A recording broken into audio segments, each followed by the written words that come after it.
I've been feeling spiritually down, so I decided to take myself on a solo date to the Whitney Museum in Manhattan. It's free on Fridays between 5 to 10. Just go online and book your ticket. I really wanted to check out the Alvin Ailey exhibit, and it will be there till February 9th, 2025. Ain't nobody tell me nothing about Alvin being that fine back in the day. I didn't realize how an impact that Alvin made on dance, theater, Black community, and bridging the gap between Black Americans and Africa. I did not even know that these dancers traveled all the way to Africa to perform. I found out to be very beautiful. They had so many of his notes and letters and recordings of people talking about his character and his wonderful gift that he has shared with the world.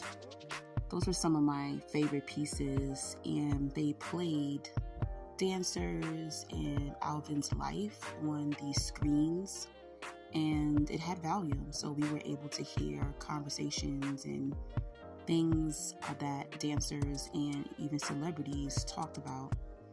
These are like posters from back when they had events at Alvin Ailey Dance Theater. I found that really cool, and the posters were beautiful.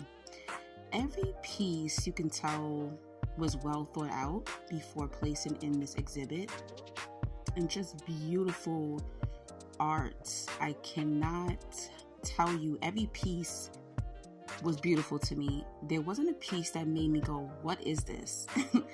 I knew exactly what it was, and I love the Black American culture mixed with the African culture.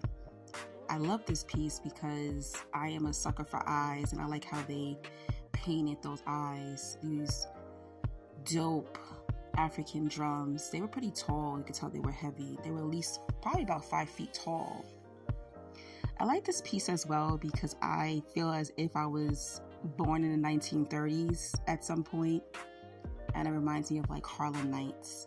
This is a dancer that he met in high school. I found her to be so beautiful. Women back in the day were just top tier. No comparison to the beauty today. And her name was Carmen. Don't want to butcher her last name, but I will be doing some research on her and Alvin's life. I can definitely see this piece hanging over somebody's fireplace. It's so beautiful. This piece also, I like this piece of a young girl scaling some fish. And I didn't realize he had such a funny personality. It says, don't take any Coke. Because back in the day, booger sugar was very popular. Coke was like marijuana. And this said, being a female is biological, but being a woman takes strategy. And that is so true.